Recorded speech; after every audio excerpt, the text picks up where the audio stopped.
పూర్తి వివరాలు చూసే ముందు మా ఛానల్ ని సబ్స్క్రైబ్ చేయడం మర్చిపోకండి. శ్రీ గురుభ్యో నమః. శ్రీ మహాసరస్వత్యై నమః. ఓం నమః శివాయ. నారాయణ శాస్త్రి ఆస్ట్రాలజీ ఛానల్ వీక్షిస్తున్నటువంటి ప్రేక్షక మహాశీలకు స్వాగతం, సుస్వాగతం.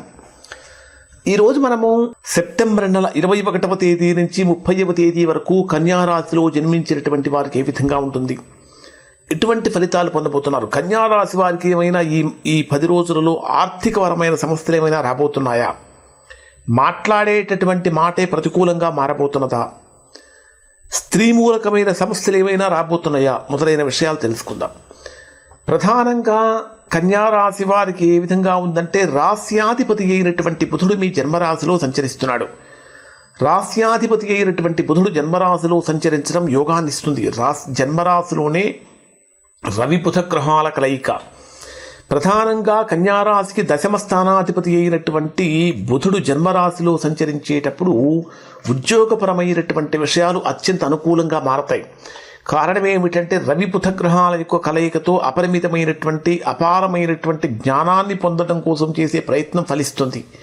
ముఖ్యంగా చెప్పాలంటే కృషికి తగ్గ ఫలితాన్ని పొందుతారు. కానీ ద్వితీయ స్థానాధిపతి, ధనాధిపతి, కుటుంబ స్థానాధిపతి, వాక్స్థానాధిపతి అయినటువంటి శుక్రుడు 12వ స్థానంలో సంచరించేటప్పుడు ఆర్థికంగా ఎక్కడో ఏదో ఒక చిన్న లోపం కనిపిస్తూ ఉంటుంది. అవసరానికి సరిపోయినంత ధనం వస్తున్నప్పటికీ దానికి మించినటువంటి ఖర్చులు కూడా కనిపిస్తూ ఉంటాయి. అలానే ఆహారానికి సంబంధించినటువంటి విషయాలలో మనస్సుకు అంటే నచ్చినటువంటి ఆహారాన్ని తీసుకోలేకపోయే సందర్భాలు కూడా కనిపిస్తూ ఉంటాయి.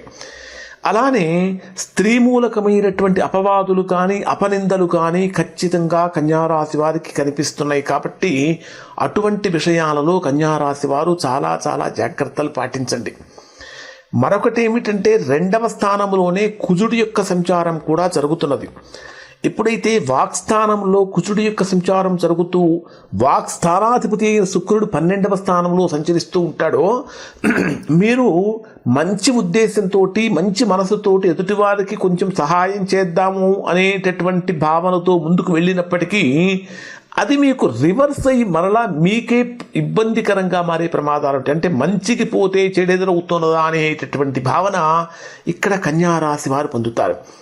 2వ స్థానంలో కుజుడి యొక్క సంచారంతో ఎవరైతే గతంలో కోర్టు సంబంధమైన సమస్యలతో బాధపడుతున్నారో అటువంటివి కొంచెం మరలా రిపీట్ అయ్యి కొంచెం ఇబ్బంది కలిగించే అవకాశం ఉంటుంది. కాబట్టి జాగ్రత్తలు పాటించండి.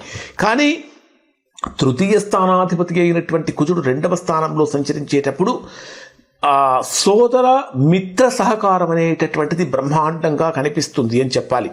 వ్యాపార పరంగా కనుక తీసుకుంటే కొద్దిగా ఆశించినంత గొప్ప లాభాన్ని పొందలేకపోతూ ఉంటారు. అలానే ఉద్యోగపరంగా కనుక తీసుకుంటే నిరుద్యోగులుగా ఉన్నటువంటి వారు చేసే ప్రయత్నాలు ఫలిస్తాయి. విదేశీ యోగానికి అవకాశాలు కూడా కనిపిస్తూ ఉన్నాయి అని చెప్పాలి. కానీ వివాహ ప్రయత్నాలలో అయితే మాత్రము కొద్దిగా ప్రతికూలతలు కనిపిస్తూ ఉన్నాయి. మరి డే వైజ్గా పరిశీలిస్తే ఏ విధంగా ఉంటుందంటే, 21వ తేదీ ఏమిటి 21వ తేదీ ప్రత్యేకత అంటే, భాద్రపద బహుళ అమావాస్య రోజు, అంటే పితృపక్ష మహాలయ అమావాస్య అంటారు. ఈ మహాలయ అమావాస్య రోజున మన ఇంట్లో మన వంశంలో మన పెద్దవాళ్ళు ఎవరైతే ఉంటారో గతించినటువంటి పెద్దవారిని మనస్సులో స్మరించుకోవటం వలన పితృ సంబంధమైనటువంటి దోషాలు కూడా తొలగిపోతూ ఉంటాయి. కారణం ఏమిటంటే, మీ జన్మరాశిలోనే రవి సంచరిస్తున్నాడు కాబట్టి ఆ పితృ సంబంధమైనటువంటి దోషాలు అనేటటువంటివి కూడా తొలగిపోతాయి. 21వ తేదీ ఉదయం నుంచి 21వ తేదీ సాయంత్రం 4:30 గంటల వరకు ఉండేటటువంటి సమయంలో ఊహించినటువంటి విధంగా అనుకోనటువంటి ఖర్చులు పెరిగిపోతూ ఉంటాయి. వృత్తి వ్యాపార సంబంధమైనటువంటి విషయాలలో అదనపు ఖర్చులు కూడా పెరుగుతూ ఉంటాయి అని చెప్పాలి. అయితే కొంతమందికి కన్యారాశిలో జన్మి ఎవరైతే విదేశీ వ్యాపారం చేస్తూ ఉంటారో అటువంటి వారికి విదేశీ మూలకమైనటువంటి ధనం కూడా కనిపిస్తూ ఉంటుంది. కానీ ఆరోగ్యపరమైనటువంటి విషయాలలో చాలా జాగ్రత్తలు పాటించడం అనేటటువంటిది ప్రధానంగా చెప్పదగినటువంటి సూచన. ప్రధానంగా కంటి సమస్యలు కానీ నిద్రలేమి అనేటటువంటివి కూడా ఏర్పడుతూ ఉంటాయి. శత్రువుల కారణంగా కూడా కొంచెం ఒత్తిడి పెరిగే అవకాశం ఉంటుంది. విష్ణు సహస్రనామం పారాయణం చేయడం చాలా మంచిది. ఇక 21వ తేదీ సాయంత్రం 4:32 నుంచి 23వ తేదీ రాత్రి 3 గంటల వరకు ఉండేటటువంటి సమయంలో ఇది బ్రహ్మాండమైనటువంటి ఆనందాన్ని కలిగిస్తుంది. ఆత్మవిశ్వాసాన్ని పెంచుతుంది. కొత్త పనులు ప్రారంభించడానికి అనుకూలంగా మారుతుంది. వృత్తి ఉద్యోగ వ్యాపారాలలో కొత్త కొత్త అవకాశాలు అనేవి వస్తూ ఉంటాయి. ముఖ్యంగా చెప్పాలంటే విద్యార్థులకు కూడా పురోగతి కనిపిస్తూ ఉంటుంది అని చెప్పాలి. గతంలో ఏర్పడినటువంటి అనారోగ్య సమస్యలను కూడా తొలగిపోతాయి. అన్నిటికంటే ముఖ్యంగా ఎవరి నుంచి అయితే మీరు సహాయం కోరుకుంటున్నారో సహాయం అనేది లభిస్తూ ఉంటుంది. ఇక్కడ విద్యార్థులు హయగ్రీవ స్వామికి తెల్ల పూలతో గనక పూజ చేస్తే మంచి ఫలితాన్ని పొందుతారు. 23వ తేదీ రాత్రి 3 గంటల నుంచి 26వ తేదీ మధ్యాహ్నం 3 గంటల 24 నిమిషాల వరకు ఉండేటటువంటి సమయంలో ఇది ధనలాభాలకు శుభకాలం అని చెప్పాలి.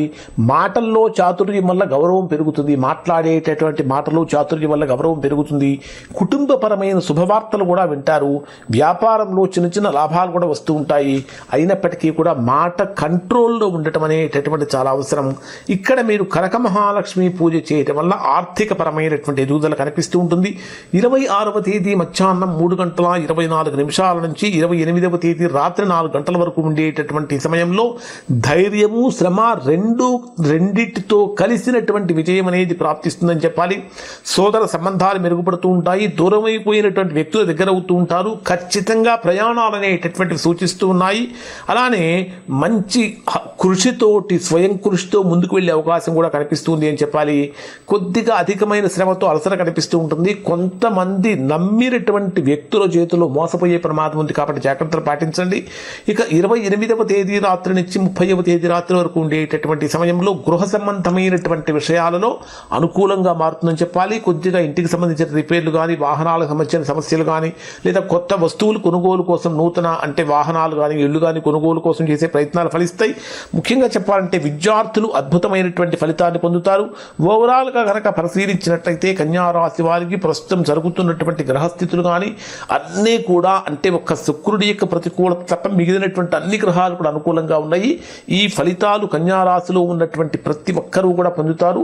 ఖచ్చితంగా ఇప్పుడు జరుగుతున్నటువంటి శరన్నరాత్రులు కాబట్టి ఖచ్చితంగా ప్రతి ఒక్కరూ కన్యా రాశిలో జన్మించినటువంటి వారు ఓం శ్రీమాత్రే నమః అనేటటువంటి మంత్రాన్ని నిరంతర మనసులో స్మరించుకోవటం వలన చక్కటి అద్భుతమైనటువంటి ఫలితాలు పొందుతారు. ఇవి కన్యా రాశి వారికి సంబంధించిన ఫలితాలు. శుభం.